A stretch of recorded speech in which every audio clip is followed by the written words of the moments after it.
आहे, योजले आहे, त्या कार्याला पुढाकार देणं, दुजोरा देणं तुम्हा आम्हा सर्वांचं कर्तव्य आहे. हा ज्ञानाचा अथांग सागर जो आपल्या समोर दिसतोय ना, तो सागरासाठी अतोनात प्रयत्न करणाऱ्या हरिभक्त पराय नामदेव महाराज हरड यांच्या सौभाग्यवती सुमन नामदेव हरड या मातोश्रींना मी तुम्हा आम्हा सर्वांच्या टाळ्यांच्या गजामध्ये या धर्मपीठावर आमंत्रित करते आणि त्यांचे सुपुत्र अभिमन्यू नामदेव हरड आज या संत संमेलनाच्या 5व्या दिवशी मी या माऊलीला धर्मपीठावर आमंत्रित करते.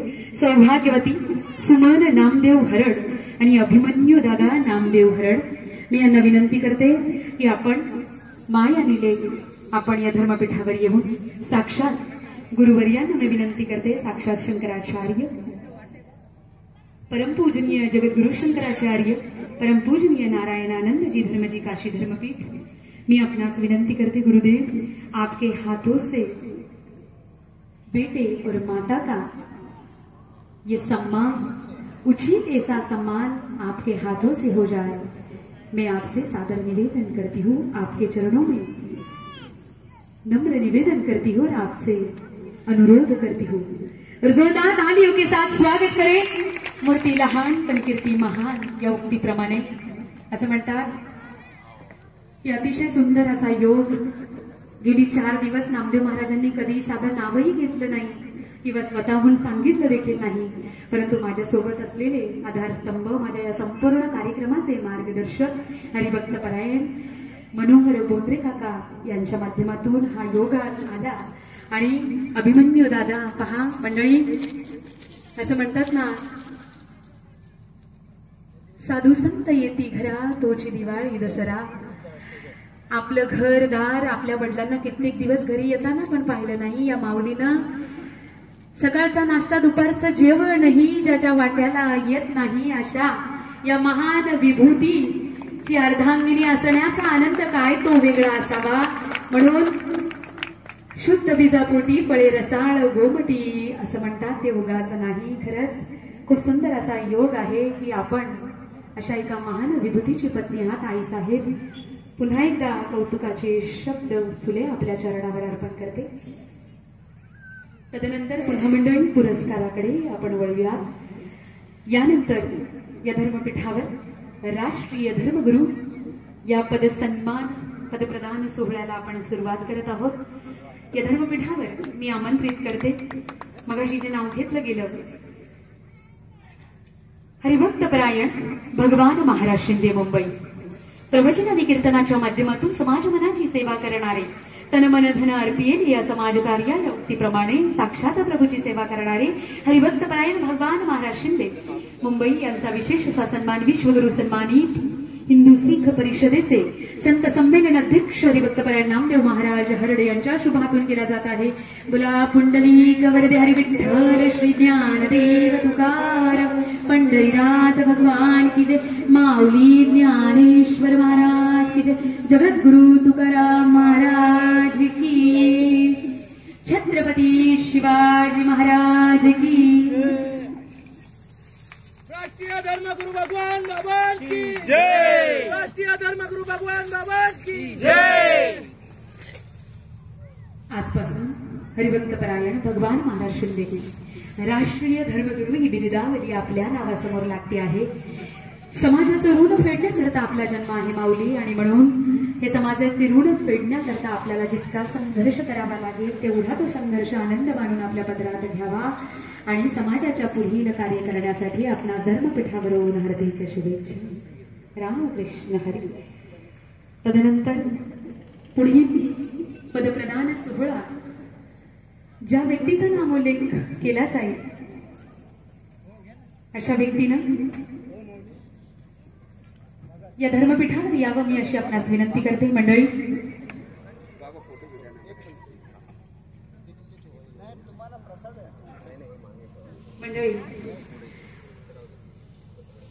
आपला परिसर वारकरी संप्रदायाप्रमाणेच छत्रपती शिवरायांना मानणारा आहे. सह्याद्रीच्या रांगांवरती सदा मुघलांच्या नजरा, सह्याद्रीच्या रांगांवरती सदा मुघलांच्या नजरा, मोठी छाटली तयांची त्या छत्रपती शिवरायांना माझा मानाचा मुजरा, माझा मानाचा मुजरा. छत्रपती शिवाजी महाराज की जय. भवानी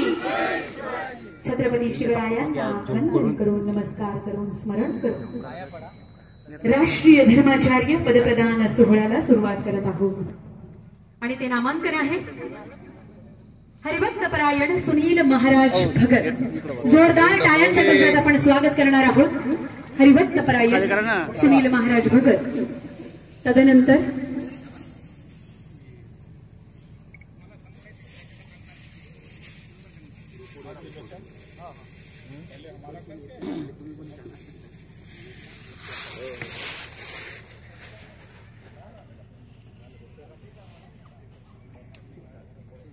ज्यांचा नाम उल्लेख घेतला परंतु उपस्थित नाहीत, आपण जर थोड्या वेळाने उपस्थित झाला तर कृपया धर्मपीठाकडे आपण कळवावं अशी विनंती करते। मंडळी म्हणतात संतांची अपाई हा माझा विश्वास, दर्शन प्रभू समसंतांचं दर्शन आज आपल्याला या धर्मपीठापर्यंत होतं।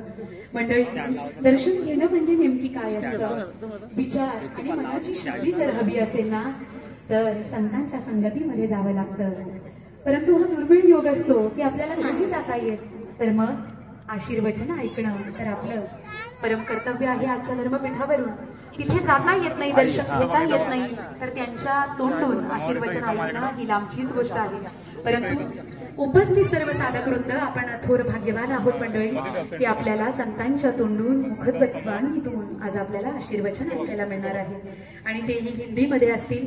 मंडळी विश्व सनातन सेना महाराष्ट्र राज्य प्रदेश आयोजित वारकरी संप्रदाय प्रचार एवं प्रसार हेतू आयोजन केलेल्या कार्यक्रमाचे विश्व सनातन सेनेने या कार्यक्रमाचे आयोजन केले आहे आणि सनातन धर्म म्हणजेच केवळ एक धर्म नाही तर अशा वेगवेगळ्या संप्रदायांना संग्रहित करतं आणि याच मोठ्या विश्व सनातन सेनेचे आयोजन करणारे जे काही वारकरी वृंद या ठिकाणी उपस्थित आहेत मंडळी, हिंदीतून होणारे आशीर्वचन आपल्याला जितकं कळेल तितकं या चटईवर नोटताना आपण घरापर्यंत न्यावं, आपल्या विचारांमध्ये बदल करावा आणि मनाची विचारांची शुद्धी करावी हाच आशावाद या धर्मपीठावरून असेल।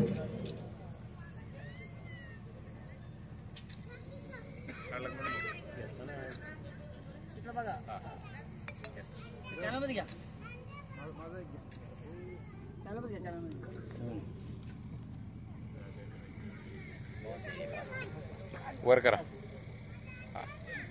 आलं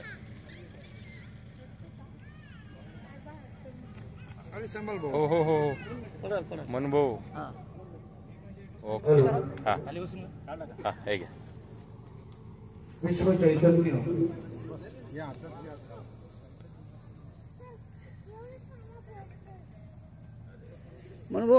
विश्व चैतन्य पांडुरंग जगाची माऊली ज्ञानोबाराय संत तुकोबाराय यांच्या पदस्पर्शानं पावन झालेली छत्रपती शिवाजी महाराजांच्या पदस्पर्शाने पावन झालेली ही महाराष्ट्रभूमी आणि या ठिकाणी उपस्थित व्यासपीठावरील आंतरराष्ट्रीय व्यासपीठ जगद्गुरु शंकराचार्य उपस्थित संत व आंतरराष्ट्रीय संमेलन अध्यक्ष हरिभक्त परायण विश्वगुरु सन्मानित नामदेव महाराज आरड सांगितलंय सूर्याला वातीनं ओवाळावं तसं माझ्यासारख्या पामरानं नामदेव महाराजांविषयी काही बोलावं हे मला उचित वाटत नाही, तरी सुद्धा या ठिकाणी उपस्थित सर्व संत मंडळीच्या उपस्थितीमध्ये माझे सद्गुरू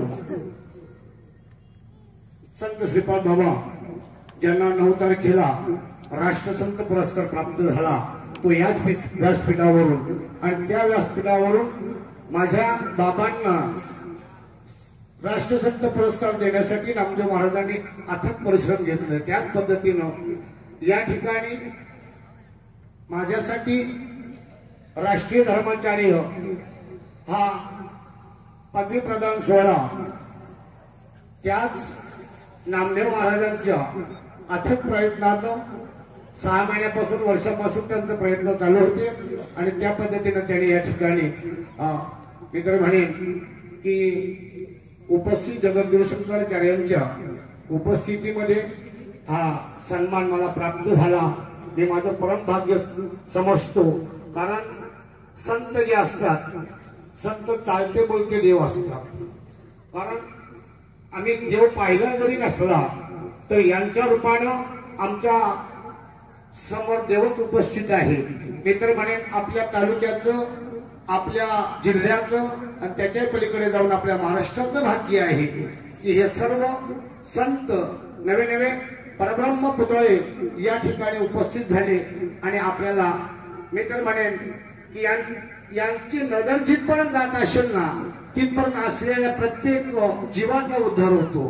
कृपा कटाक्ष न्याहाळले आपल्या पदी बैसविले. त्यांच्याविषयी काय सांगावं सांगता येत नाही. फक्त एवढंच म्हणेन की बाबा असाच आशीर्वाद आमच्यावर असू द्या.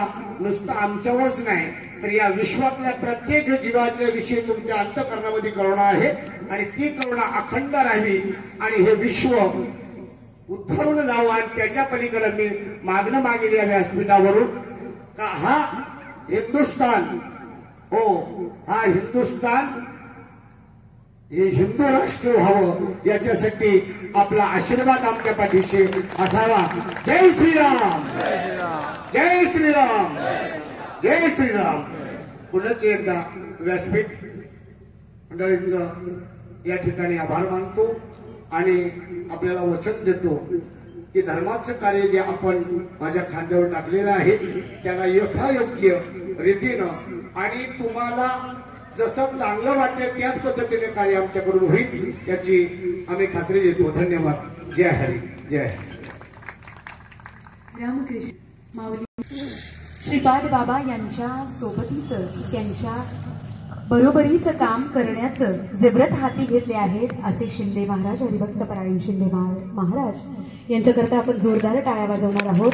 मंडळी, त्यांनी उल्लेख केल्याप्रमाणे आज बांगलादेशमध्ये हिंदूंवर चाललेला अन्याय आणि अत्याचार याबद्दल खंत व्यक्त करावीशी वाटते की नको कधी विचारही केला नाही असं कृत्य त्या ठिकाणी घडत आहे. आणि म्हणून आपण काल परवा देखील ऐकलं होतं साक्षात जगद्गुरूंच्या तोंडातून की आपण आपल्या वाट्याचा संघर्ष केला पाहिजे. कोणी सांगितलं नाही तरी आपण आपल्या वाट्याचा जेवतोच की नाही. मग आपल्या वाट्याचा संघर्ष देखील आपण आपल्या धर्माकरता करणं तुम्हा आम्हा सर्वांचंच कर्तव्य आहे. म्हणून असं म्हणतात धर्माचे पालन करणे पाखंड खंडन हेची आम्हा करणे काम बीज वाढवा नाम. आणि म्हणूनच हेच धर्माचं कार्य करण्याकरता ज्या माऊलीनं, ज्या विभूतीनं हे धर्माचं काम हाती घेतलं आहे असे हरिभक्त परायण शिंदे माऊली तुम्हास मी धन्यवाद देते. रामकृष्ण हरी, रामकृष्ण हरी. मंडळी, सन्माननीय अशोक विश्वनाथ जगे काका यांना मी शहापूर त्यांना मी धर्मपीठावर आमंत्रित करते. आपण धर्मपीठावर येऊन हा विशेष असा सन्मान आपण घ्यायचा आहे. अशोक विश्वनाथ जगे काका शहापूर.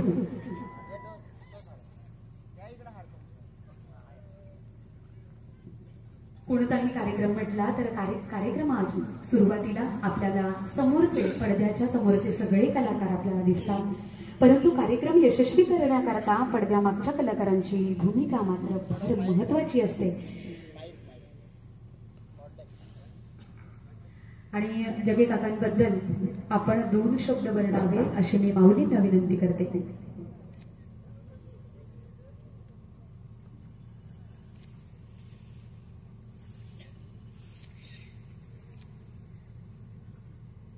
सज्जन हो, खेड्यापाड्यामध्ये गोरगरिबांसाठी अथक परिश्रम करणारे आमचे अशोक काका जगे, जिथे देवस्थान असेल, मंदिर असेल, गोरगरीब असेल, सरकारच्या योजना असतील किंवा पठारे साहेबांसारखे उद्योगपती असतील, त्यांच्याकडून कोणाला आदिवासी वाड्यामध्ये साड्या वाटप करणं, पुस्तकं वाटप करणं, पेन वाटप करणं आणि ज्या गावाला अथक परिश्रम आहे त्या ठिकाणी रोड तयार करून देण्याचं कार्य जे आमचे जगे काका करतात त्याबद्दल त्यांचा मी या ठिकाणी सन्मान करतो. आणि या कार्यासाठी त्याने खूप अशा प्रकारचे परिश्रम घेतले आणि त्या परिश्रमाला काकांची आज मला वाटतं इच्छा तृप्त झाली असेल असंच मला वाटतं. आणि काका आपल्या चरणावरती मी नतमस्तक होतो. आपलं कार्य महान आहे. कुठलाही जाती पातीचं राजकारण न करता प्रत्येक समाजाला ती योजना पोहोचली पाहिजे, ते सहकार्य झाले पाहिजे, असं जगे काकांचं कार्य आहे. त्या कार्याला माझं वंदन आहे. धर्मपीठाकडून आपल्याला खरंखर स्वागत मिळाला, हे आजचं स्वप्न माझं पूर्ण झालं. रामकृष्ण आहे.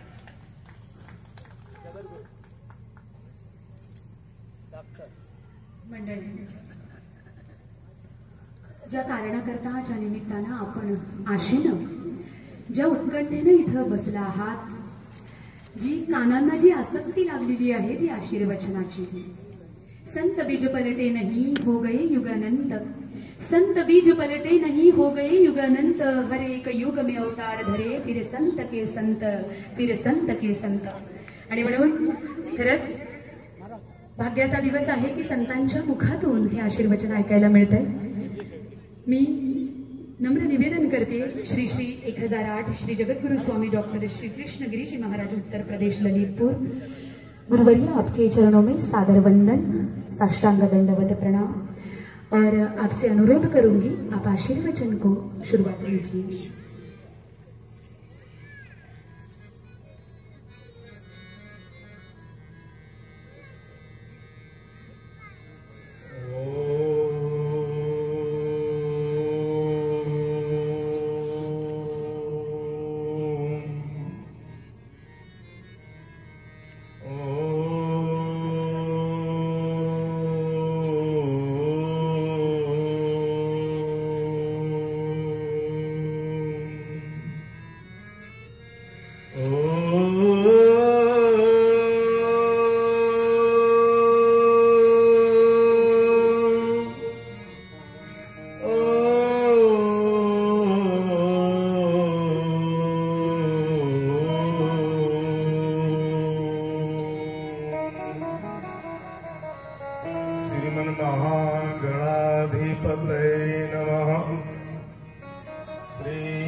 अखंड मंडलाकार, अखंड मंडलाकार,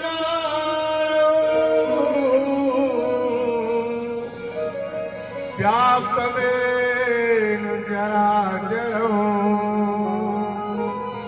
तत्पदं दर्शितमेन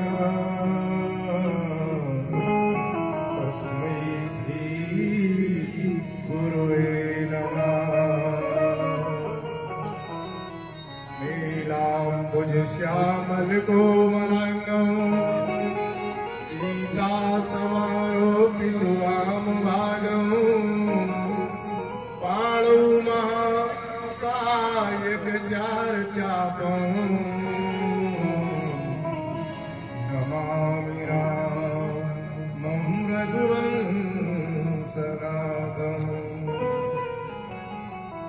मंदारमूले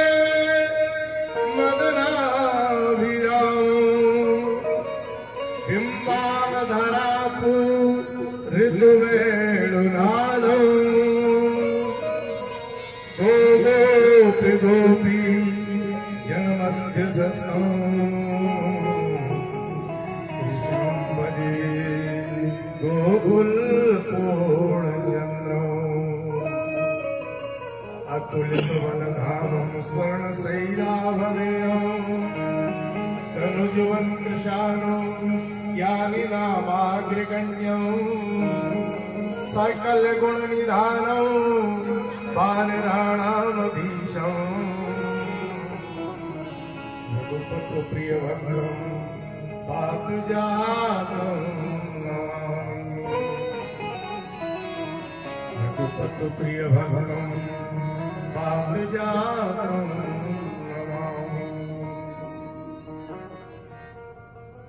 मंचस्थ अनंत श्री विभूषित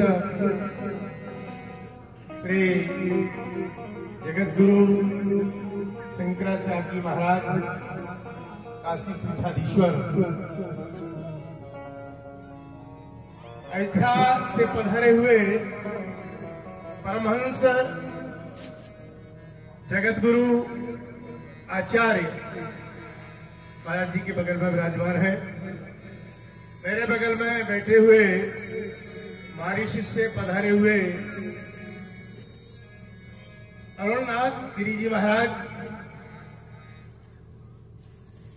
जितने भी यहाँ संतगण, समस्त संतगण, इनके चरणों में सभी के में वंदन। और इस कार्यक्रम के मुख्य आयोजित विश्व गुरु सम्मानित हरिभक्त परायण श्री नामदेव जी महाराज, इनके माध्यम से ये अनंत संतों का दर्शन आप यहाँ कर रहे हैं। इनके ऊपर प्रभु की बड़ी कृपा है और इनकी कृपा से आप सब लोगों के इतनी संतों की विभूतियों के दर्शन आपको सहज रूप में ही प्राप्त हो रहे हैं। मैं थोड़ा सा वक्तव्य दूंगा, इसलिए कि मेरे से ऊपर बहुत विभूतियां यहां बैठी हुई हैं।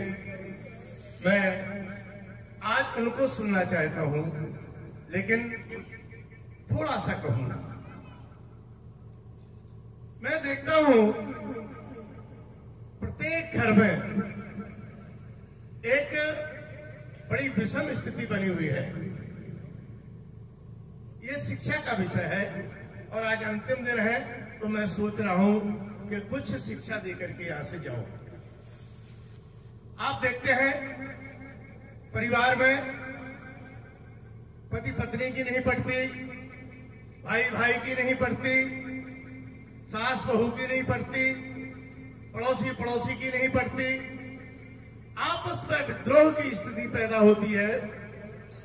इस विद्रोह की स्थिति को हमें कैसे संभालना चाहिए, किस तरह से हमको इसमें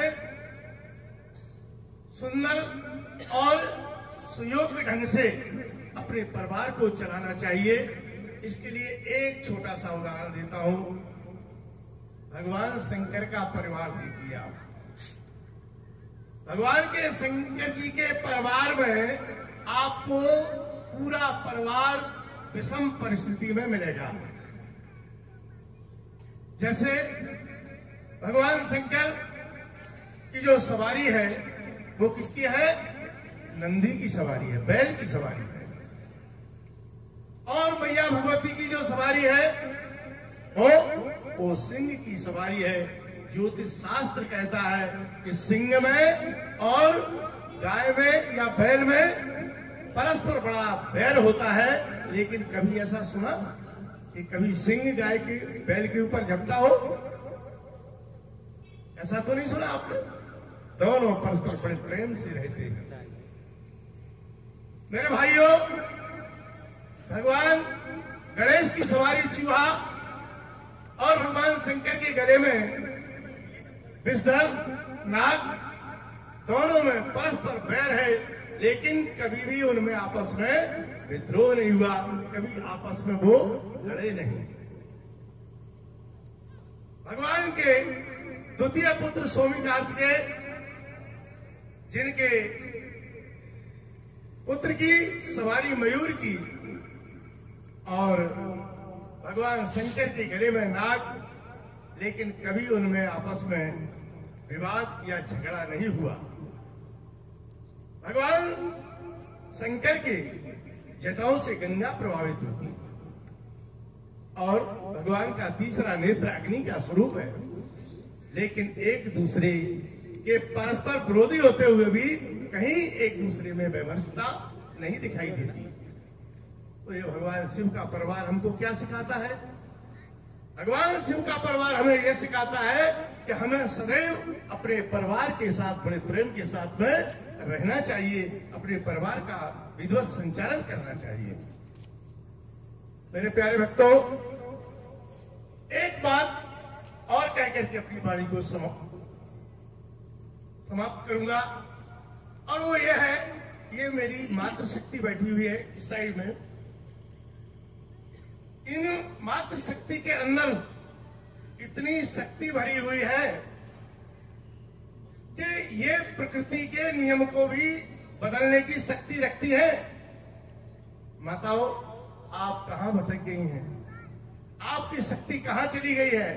आपका ऐश्वर्य कहां चला गया? आपका वो वैभव, वो तेज कहां है? मैं उस क्षेत्र से आता हूं जहां महारानी लक्ष्मीबाई ने जौहर दिखाया। बुंदेलखंड क्षेत्र, जहां महारानी लक्ष्मीबाई ने अपनी स्वतंत्रता के लिए प्राणों की आहुति दे दी। आज हम देखते हैं तो माताएं किस तरह से अपने व्यवहार में पीछे की ओर हो रही हैं। सती सुलोचना को देखिए, उन्होंने अपने पति की जो कटी हुई भुजा थी उससे पूरा हाथ लिखवा दिया। उसका सिर भगवान राम के दरबार में हंसा। ये प्रकृति के विरुद्ध चीज है, लेकिन करके दिखाई। सावित्री ने अपने पति को यमराज के यहां से वापस बुला लिया। और आप क्या कर रही हैं? आप कहां अपनी शक्ति को भूली हुई हैं? एक मैं छोटा सा प्रसंग सुनाता हूं जो महाभारत के मध्य में है।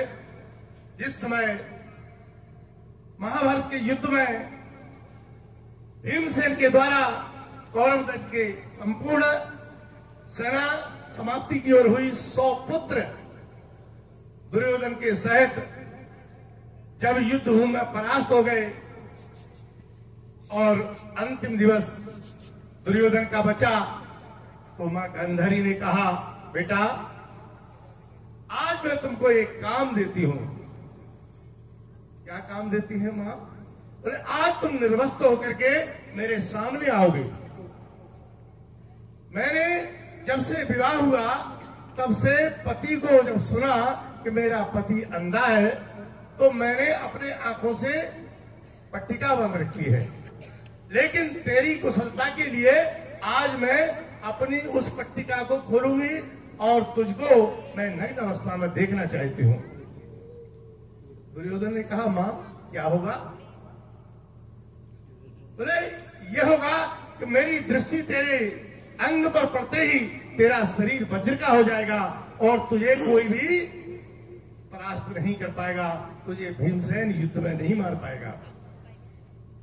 अब जवान पुत्र, उसने सोचा कि मां के सामने मैं कैसे नग्न अवस्था में जाऊं। उसने अपनी एक लंगोटी लगाई और मां के सामने पहुंच गया। मां ने जैसे ही पट्टिका खोली, पूरा शरीर दुर्योधन का वज्र का हो गया, लेकिन पट्टिका के कारण वो शरीर जो जंगाएं थी वो कच्ची रह गई। अंत में युद्ध विराम हुआ। मैं एक सती की शक्ति को आपसे बताना चाहता हूं। उस समय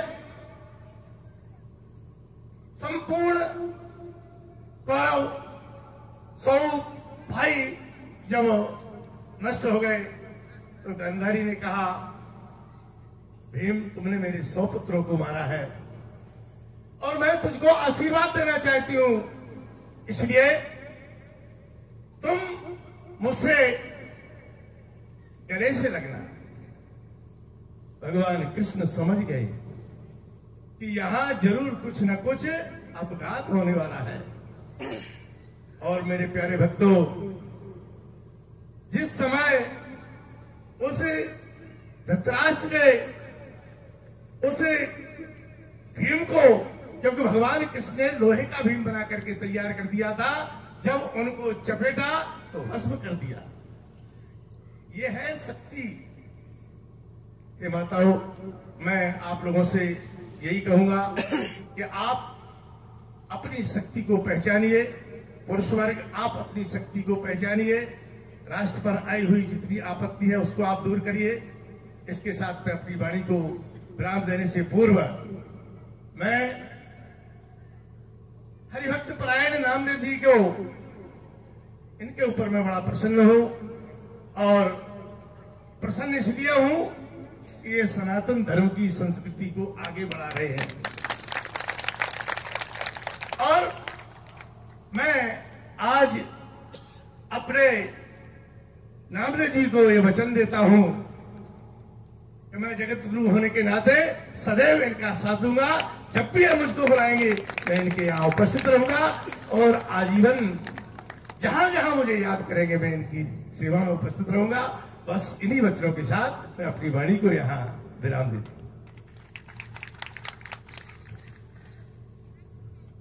रामकृष्ण हरि गुरुदेव।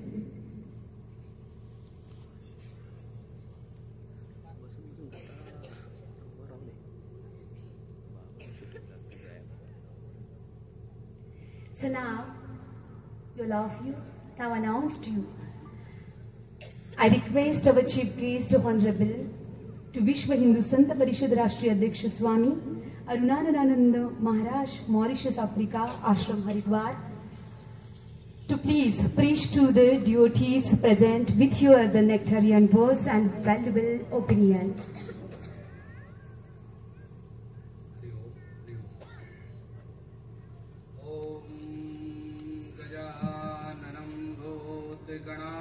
गणादिसेवितं कपेतजम्बो फलचारुभक्षणम् उमासुतं शोकविनाशकारकं नमामि विघ्नेश्वर पादपङ्कजम्। मंच पर विराजमान काशी धर्म पीठाधीश्वर जगत गुरु शंकराचार्य भगवान के पावन श्री चरणों में साष्टांग दंडवत नमन।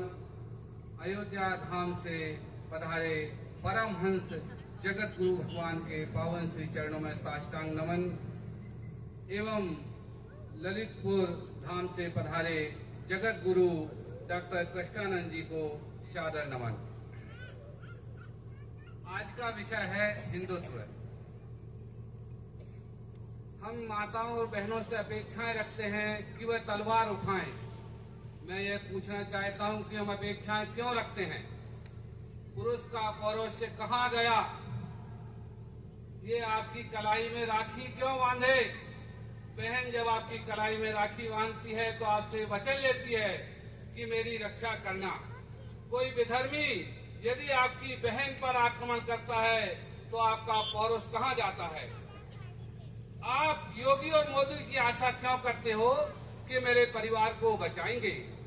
आप स्वयं सक्षम नहीं हो? पत्नी पति का वर्ण क्यों करती है कि वह हमारी जीवन भर रक्षा करेंगे? कहाँ गए वो हमारे वीर पुरुष?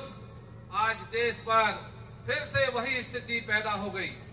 हम बांग्लादेश को देख रहे हैं। बांग्लादेशी कोई बांग्लादेशी नहीं है, हमारे भाई हिंदुस्तानी हैं। 1947 से पहले वो यहीं के थे, हिंदुस्तानी थे। आज उनकी स्थिति को देखकर हम थोड़ी देर नम आंखों से और ये कह लेते हैं अरे बड़ा अत्याचार हो रहा है। जागो जागो जागो, यह बहुत अच्छा नहीं हो रहा है। आपको अपने घर की रक्षा करनी है। आप मोहल्ले को मत देखो, आप पड़ोस को मत देखो, सिर्फ अपने घर को संस्कारित बना लो। पिता का संस्कार ऐसा होना चाहिए कि पुत्र वीर पैदा हो, और माता जो संस्कार की जननी है वह सोशल मीडिया को छोड़े। इस धरती पर, इस हिंदुस्तान पर मातृ शक्ति की पूजा मात्र इसलिए होती थी कि वह एक संस्कारवान पुत्र और पुत्री को जन्म देती थी। वह अपने घर में एक बहू का निर्माण करती थी, तब उसको संस्कारित बहू उसके घर में आती थी। आज के समय के परिवेश में आज सबको बहुत बहुत अपने ऊपर ध्यान देना है। अपने धर्म गुरुओं के साथ चलो, आपके धर्म गुरु को ताकत दो। ऐसा नहीं कि अयोध्या धाम के गुरुदेव अपने तन मन धन लगा के और दहाड़ मार रहे हैं, तो आपको उनके साथ हमेशा खड़े रहना है और तन मन धन से खड़े रहना है। ऐसा नहीं कि कोई घटना घट जाए और आप अपना झोला उठा के भाग जाओ। संत खड़े क्यों नहीं होते, संत सारे बोलते क्यों नहीं है? क्योंकि पीछे कोई दिखता नहीं है। जरा सा फटाका फूटा और घर में भागे। आपको अपना पौरुष जगाना है, अपने घर को मजबूत करना है, मोहल्ले को मजबूत करना है। यह हिंदू राष्ट्र है, हिंदू राष्ट्र रहेगा। सनातन पर कई आक्रमण हुए, कोई कुछ नहीं कर पाया, लेकिन तुम्हारा पौरुष सो गया है, इसलिए स्थिति देखनी पड़ रही है। समय अभाव के कारण हम अपनी वाणी को विराम देंगे और मैं समझता हूं कि आपको कुछ बात यदि अपने दिमाग में बैठी हो तो इसको मनन करना, सुन के नहीं जाना, एक शब्द भी अपने अंदर उतारना। खासकर मातृशक्ति जो हमारी संस्कार की जमी है, वह अपने बच्चों को संस्कारवान बनाए। ओम नमो नारायण, हरि ओम, हरि ओम। 2 मिनट का समय मांगूंगा। परम श्रद्धेय नामदेव जी महाराज, जो आपके क्षेत्र के ऐसे योद्धा हैं जो तन मन धन इस कार्यक्रम के लिए पूरा साल लगाते हैं, आज सभी इनकी सहस्र भुजा बने और यह कार्यक्रम इतना भव्य और दिव्य हो कि सभी देखते रह जाएं। ये अपने लिए कुछ नहीं कर रहे, हम विगत वर्षों से देखते हैं, इनकी हर स्थिति को देखते हैं। ये बहुत मेहनत से कार्य करते हैं और आपको इतने महान महान संतों के दर्शन कराते हैं। आप इनकी ताकत बने और इन्हें खूब आशीर्वाद प्रदान करें। ओम नमो नारायण। हमारा बहुत सारा आशीर्वाद।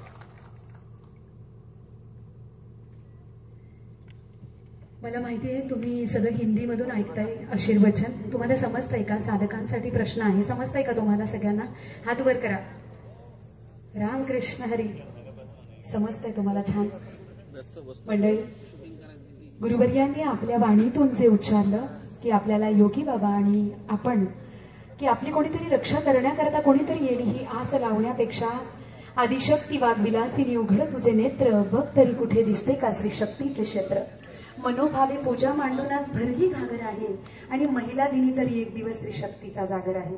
निदान तो एक दिवस का श्री शक्तीचा जागर करायचा? श्री शक्तीचा जागर तर वर्षाचे 365 दिवस करायला स्वतः श्री खंबीर असायला पाहिजे. इतकं सुंदर आशीर्वचन आम्ही साक्षात गुरुदेवांच्या वाणीतून आम्ही आज ऐकलंय. फार सुंदर, कृतकृत्य झालो आजचा दिवस मंडळी. तर मग आता वेळ आलेली आहे. गेल्या वर्षी आम्ही रामलल्लाच्या मूर्तीची प्राणप्रतिष्ठापना अयोध्या रामभूमीमध्ये केली. विशेष करून अयोध्येवरून आलेले मठाधिपती, मी गुरुवर्यांना विनंती करण्यापूर्वी एक आपण गजर करणार आहोत. अगदी काही मिनिटं सगळ्यांचे हात वर असायला पाहिजे.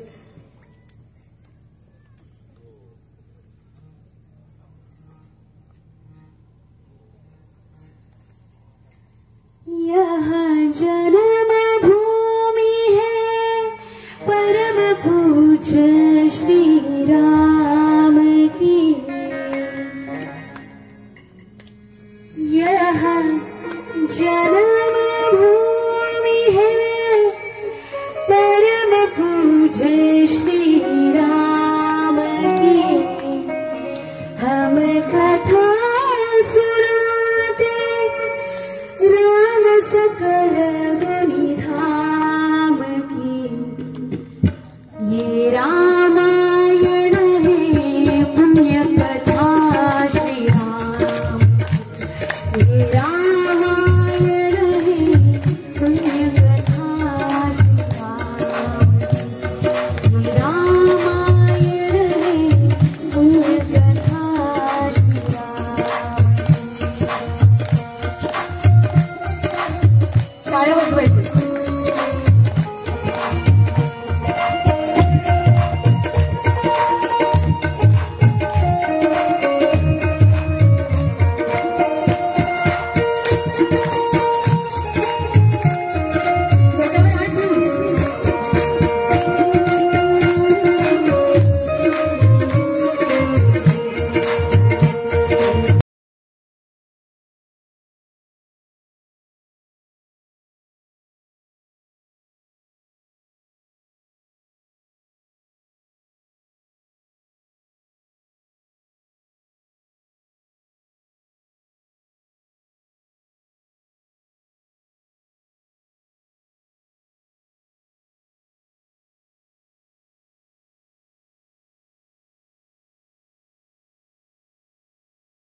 कृत्याशु तं नमामि गजाननम्। आनंद कंद सच्चिदानंद परात्पर परमात्मा मर्यादा पुरुषोत्तम प्रभु श्री सीताराम जी, अनंत बलवंत श्री हनुमान जी, देवादेव महादेव भगवती अन्नपूर्णा, इस विराट संत सम्मेलन में दिव्य रूप से उपस्थित देववृंद, ऋषिवृंद, संतवृंद, महात्मा महात्मा एवं मंचस्थ काशी धर्मपीठाधीश्वर श्रीमद जगत गुरु शंकराचार्य पूज्यपाद स्वामी श्री नारायणानंद जी, ललितपुर से पधारे हुए पूज्य श्री जगत गुरु जी, मॉरिशस से पधारे हुए पूज्य श्री महामंडेश्वर जी एवं सभी श्रेष्ठतम संत वृंद, संगीत कलाकार बंधु, देवी स्वरूपा माताएं बहने, धर्मानुरागी प्रेमी सज्जन, भगवान के बाल गोपाल सुरख नन्हे बन्ने बच्चे, मंच का कुशल संचालन कर रहे करुणा, इस कार्यक्रम के आयोजक आप सब लोगों के सहयोग से इस कार्यक्रम का आयोजन विश्व हिंदू सिख महापरिषद के अंतर्राष्ट्रीय उपाध्यक्ष हरिभक्त परायण श्री नामदेव जी,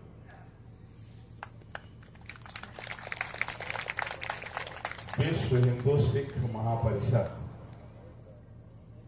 यह संगठन सनातन धर्म की रक्षा के लिए लाखों साधु संतों के द्वारा विचार करके बनाया गया है,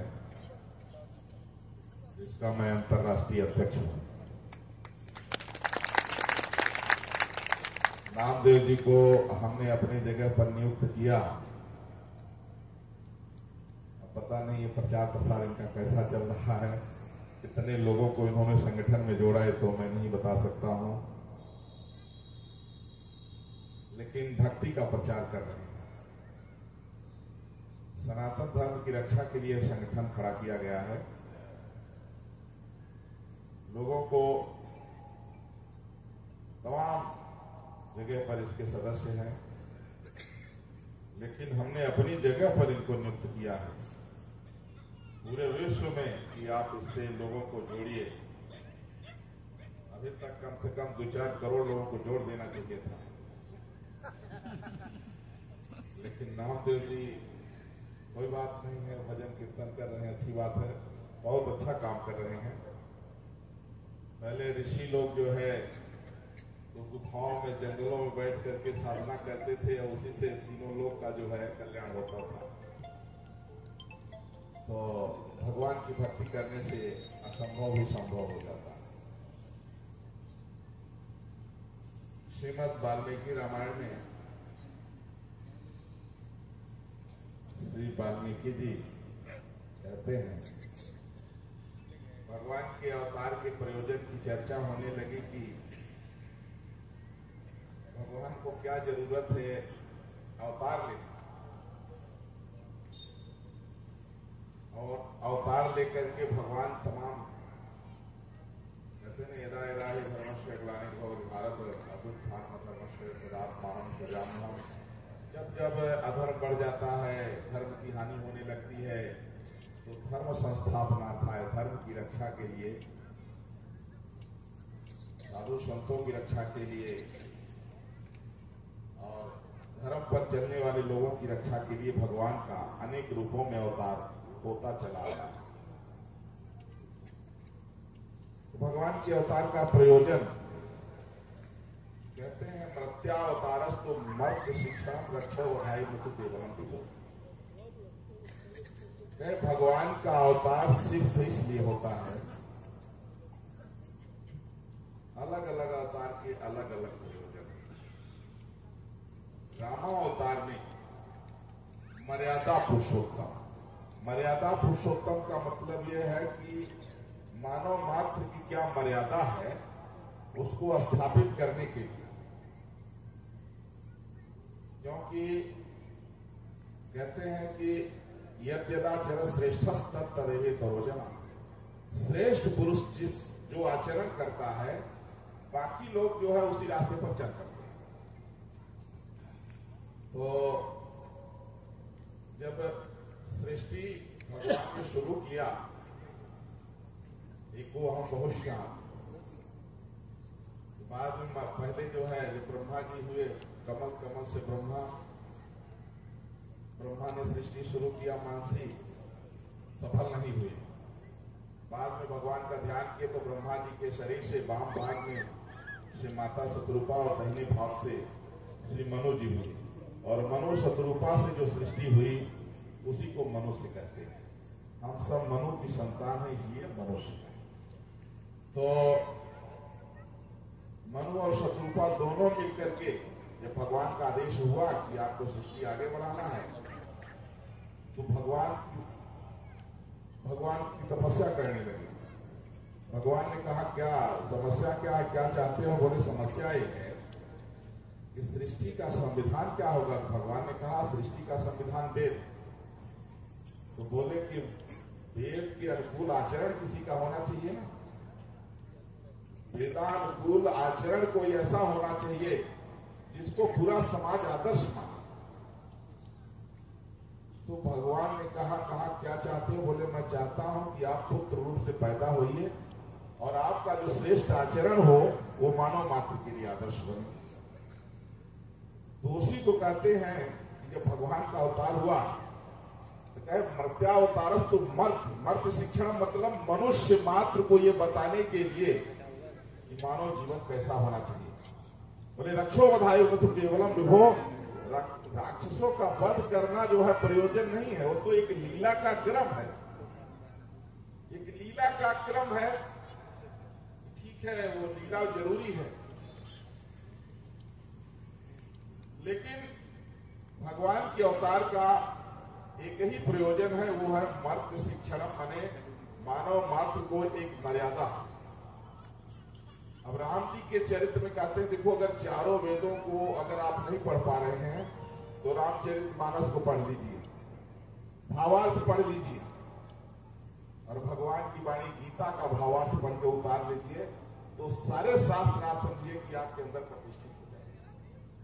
हाँ ये जरूर है, गुरुजनों का आशीर्वाद जरूर होना चाहिए, क्योंकि जब तक गुरु की कृपा नहीं होगी तब तक वो भाव बैठ ही नहीं पाएगा। कई बार लोग कहते हैं कि हमने कई बार शास्त्र पढ़ा लेकिन इतने दिन के बाद समझ में आया। तो होता है जब तक किसी संत की किसी गुरु की कृपा नहीं होगी तब तक वो बात आप कई बार किताबों में पढ़ जाएंगे, दिमाग में तभी बैठेगा जब किसी न किसी महापुरुष की कृपा होगी। तो प्रभु श्री राम ने इस आदर्श को उपस्थित किया, उसी को कहते हैं कि ना भगवान सुखदेव ने एक श्लोक में पूरी रामचरितमानस कर दिया, गुरुवर्थे त्यक्त राज्यो। प्रभु श्री राम ने वो दिखाया, माता पिता के आदेश से वो जंगल जाते। वनवास की जो लीला है ये एक उच्च आदर्श उपस्थित करने के लिए कि पुत्र चाहे कितना भी श्रेष्ठ हो जाए, लेकिन यदि माता पिता के आदेश का पालन नहीं कर रहा है, माँ बाप की सेवा नहीं कर रहा है, तो उसकी श्रेष्ठता बेकार है। सब कुछ चाहे वो जितना बड़ा भी बन जाए, साइंटिस्ट बन जाए, डॉक्टर बन जाए, कोई आईपीएस बन जाए, कोई बड़ा लीडर बन जाए, लेकिन अगर माता पिता के प्रति निष्ठा नहीं है, माँ बाप की सेवा नहीं कर रहा है, तो उसकी वह जो है सारा का सारा उसका जो है श्रेय और सारी प्रतिष्ठा बेकार। माने भगवान के बताते हैं कि वह परमात्मा जो है मनुष्य को ये बताने के लिए जीवन में आप चाहे जो कुछ भी करें, लेकिन आप प्रयास करिए कि आपके द्वारा माता पिता को कष्ट न हो, माता पिता का आपके द्वारा अपमान न हो, और माँ बाप की इतनी सेवा करिए। माता पिता के देखिए, माँ बाप ही एक ऐसे होते हैं जो अपने बेटे का हित चाहते हैं, बाकी और जितने भी है ना सब में थोड़ा थोड़ा खोट हो। माता पिता और गुरु, गुरु का स्थान थोड़ा और बढ़ा के रखा है। गोस्वामी तुलसीदास जी जब कहने लगे जय जय जय हनुमान गोसाई कृपा करो, हनुमान जी से कहे कृपा करिए, बोले ठीक है कर दिया, कैसी कृपा चाहिए? तो घबरा गए हनुमान जी, सोचे क्या मांगो, पहले सोचे कह दे माता की नाई कह दे, तो माँ सब कुछ सोचती है बच्चे का बहुत, लेकिन अब उस माँ को इतना नहीं है कि बेटा जो है तो भगवान की भक्ति में लग गया, भगवान इतने चाहती बस बेटा खूब खाए कमाए उठे। पिता की नाई कहते हैं तो भी नहीं आगे बढ़े, बोले कृपा करो गुरुदेव। गुरुदेव की नाई का मतलब है कि गुरु की जैसी कृपा और कोई नहीं कर सकता। मतलब यह है कि लोक में भी आपका कल्याण हो और परलोक भी आपका न बिगड़े, ये केवल गुरु कर सकता है। तो माता पिता और गुरु की सेवा, प्रभु श्री राम इस आदर्श को उपस्थित करते हैं। ये देखिए, ये सबके जीवन में होना चाहिए। बेटा चाहे जितना बड़ा वैज्ञानिक बन जाए, जितना बड़ा डॉक्टर बन जाए, जितना बड़ा लीडर बन जाए, अगर माता पिता के प्रति उसकी निष्ठा है, श्रद्धा है, माँ बाप की सेवा कर रहा है, तो चाहे गरीब हो, चाहे अमीर हो, चाहे पढ़ा हो, चाहे अनपढ़ हो, वो श्रेष्ठ महापुरुष है। और अगर आपकी वाणी से माँ बाप को कष्ट पहुंच रहा है तो आपका वैदुष्य 2 करोड़ बेकार। रावण को राक्षस इसलिए कहा गया ना, शास्त्र जानते हुए भी शास्त्र के विपरीत आचरण किया।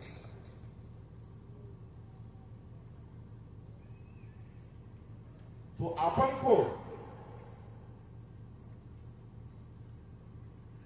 शस्त्र और शास्त्र, अभी पूज्य महाराज जी कह रहे थे कि आखिर ऐसा हम अपेक्षा क्यों करते हैं कि माताएं तलवार उठाएं।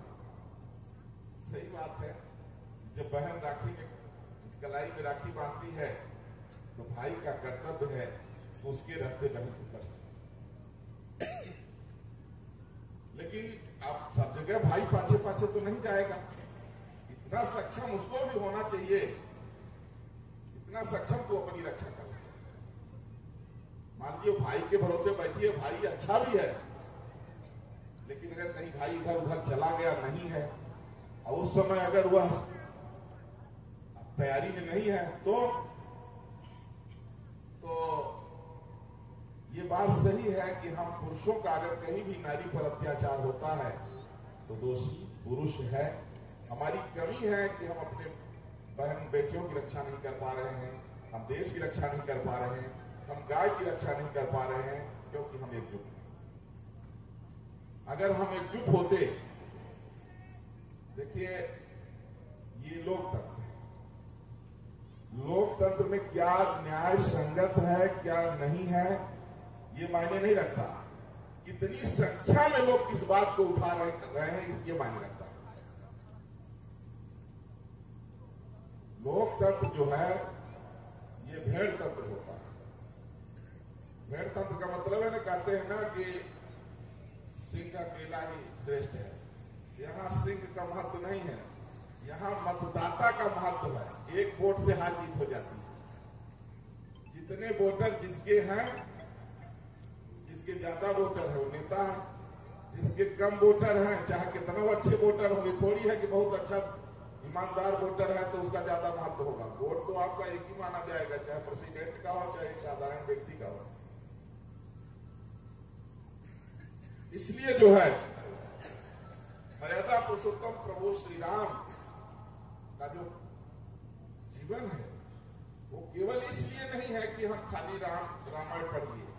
रामायण का मतलब है, देखिए राम जी के आदर्शों को जीवन में अगर हम आत्मसात नहीं किए, राम जी के आदर्श, अब देखिए राम जी का एक एक बात, राम जी को जब पता लगा कि बन जाना है बड़ा खुश हो गए। कहे अरे मेरा छोटा भाई अगर राजा बने तो हम जीवन भर जंगल में रह जाएंगे। ऐसा भाई तो कहीं देखा जाए, आज देखने को मिलेगा? लड़ जाएंगे तुरंत, कहे कि बुढ़वा सठिया गया, देखो बुद्धि खराब हो गई है? और भरत जी कहते हैं कि बड़े भाई के रहते हम छोटा भाई गद्दी पर बैठ कैसे सकता है? ऐसा सोच कैसे, माल कहते नाम ऐसा आपने सोच कैसे किया कि बड़े भाई के रहते छोटा भाई गद्दी पर बैठे? और वो बिना जूता चप्पल को भगवान को मनाने जाने लगे। लोग कहे कुछ पहन तो लीजिए, बोले सिर पर जहां उचित असर हो। बोले उचित तो ये है कि जहां बड़े भाई का चरण पड़ा है वहां मेरा सिर पड़ना चाहिए। ये है जीवन का आदर्श। आज छोटी छोटी बात को लेकर, छोटे छोटे जमीन के टुकड़ों को लेकर